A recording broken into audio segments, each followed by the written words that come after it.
নমস্কাৰ বন্ধু বান্ধৱীসকল, মনীষা নাথ ইউটিউব চেনেললৈ আপোনালোক সকলোকে পুনৰবাৰ স্বাগতম জনাইছোঁ। আজি মই বনাবলৈ ওলাইছোঁ খুৰমা। আৰু খুৰমানো মই কেনেধৰণেৰে বনাইছোঁ আহক মই আজি আপোনালোকক খুৰমা বনোৱা দেখুৱাওঁ।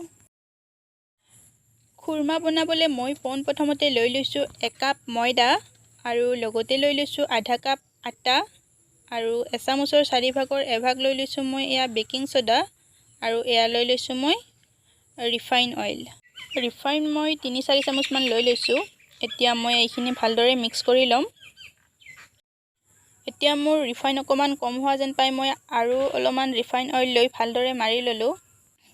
এতিয়া মই এইখিনি মুঠি মাৰি চাম আৰু যদি এনেদৰে গোট খাই যায় তেতিয়াহ'লে এইখিনি হৈ গৈছে।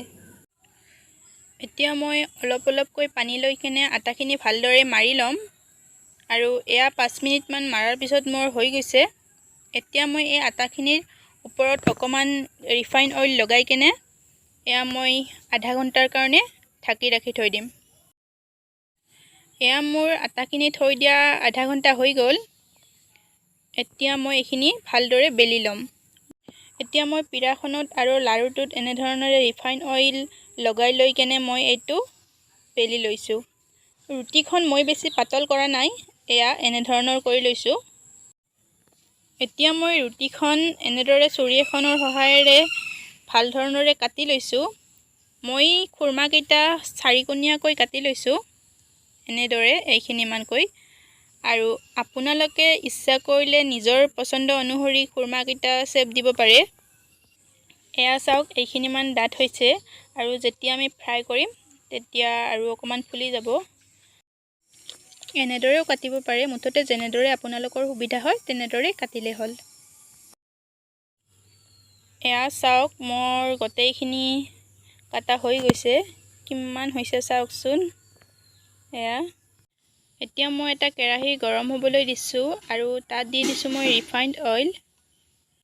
খুৰমা ভজা তেলখিনি যদি বহুত বেছি গৰম হৈ যায় তেতিয়াহ'লে বাহিৰৰ পিনে পুৰি যাব আৰু ভিতৰৰ পিনে কাঁচা থাকিব। সেইকাৰণে এনেদৰে এটা খুৰমা দি কেনে চাব, যদি লাহে লাহে বুৰবুৰণি খাই কেনে ওপৰলৈ উঠি আহিছে তেতিয়াহ'লে গম পাব যে তেলখিনি পাৰফেক্ট হৈ গৈছে। এতিয়া গোটেইকেইটা এনেদৰে দি কেনে ভালদৰে লৰাই থাকিব আৰু গেছৰ ফ্লেমটো মিডিয়াম ৰাখিব। এতিয়া মোৰ তেলত যিকেইটা খুৰমা জুৰিছে সেইকেইটা মই দি কেনে ভালদৰে উলট পালটকৈ ভাজি লৈছোঁ আৰু এয়া মোৰ 2 মিনিটমান ভাজাৰ পিছত এনেকুৱা কালাৰ আহিছে আৰু এইকেইটা হৈ গৈছে। মই এইবাৰ এইকেইটা নমাই থৈ দিম।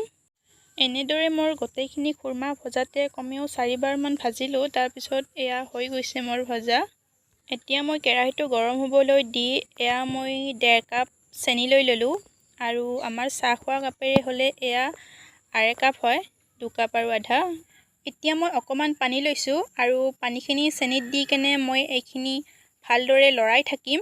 চেনিখিনি গলি যোৱালৈকে মই লৰাম।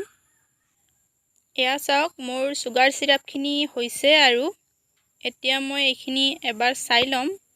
এনেদৰে আঙুলিৰে যদি তাৰ হেন হৈছে তেতিয়াহ'লে এইখিনি হৈ গৈছে। এতিয়া মই ভাজি থোৱা খুৰমাকেইটা ভালদৰে এনেদৰে চুগাৰ চিৰাপখিনি দি দিলোঁ আৰু গোটেইখিনি দিয়া হোৱাৰ পিছত মই গেছটো অফ কৰি কেনে চেনিখিনি খুৰমাৰ গাত লাগি ধৰালৈকে এনেদৰে লৰাই থাকিলোঁ। এয়া চাওক মই অলপ টাইম ভালদৰে লৰাই থকাৰ পিছত আটাইখিনি চুগাৰ চিৰাপে এনেদৰে খুৰমাকেইটাত লাগি ধৰিছে আৰু চাব পাৰে কিমান ধুনীয়া হৈছে। একদম দোকানৰ পৰা অনা যেন নালাগিছেনে বাৰু? আৰু এতিয়া মই এইখিনি এটা পাত্ৰত উঠাই থলোঁ এনেদৰে। আৰু আমি যেতিয়া কেতিয়াবা দোকানৰ পৰা কিনি আনো তেতিয়া খুৰমাবিলাক বহুত টাইট হয়। এনেদৰে ঘৰতে বনাই খাবচোন, বহুত ধুনীয়া ক্ৰিস্পি হ'ব। এয়া মই গোটেইকেইটা উঠাই থলোঁ আৰু এই চেনিখিনি পেলাই নিদিব, চাহ খাওঁতে ব্যৱহাৰ কৰিব পাৰিব। এয়া চাব পাৰে কিমান ধুনীয়া হৈছে মোৰ খুৰমাকেইটা আৰু বহুতেই ক্ৰিস্পি হৈছে। এয়া একেবাৰে নৰমো হোৱা নাই আৰু বহুত বেছি টাইটো হোৱা নাই, একদম পাৰফেক্ট হৈছে। এনেদৰে ঘৰতে খুৰমা বনাই কেনে এটা এয়াৰটাইট কণ্টেইনাৰত এই খুৰমাকেইটা ৰাখিলে বহুদিনলৈকে খুৰমাকেইটা ভালে থাকে। যদি আপোনালোকে মোৰ এই খুৰমাৰ ৰেচিপিটো চাই ভাল পালে তেতিয়াহ'লে ভিডিঅ'টো লাইক কৰিব, কমেণ্ট কৰিব, শ্বেয়াৰ কৰিব লগতে ছাবস্ক্ৰাইব কৰিব আৰু লগতে থকা বেল বাটনটো প্ৰেছ কৰি দিব। ধন্যবাদ।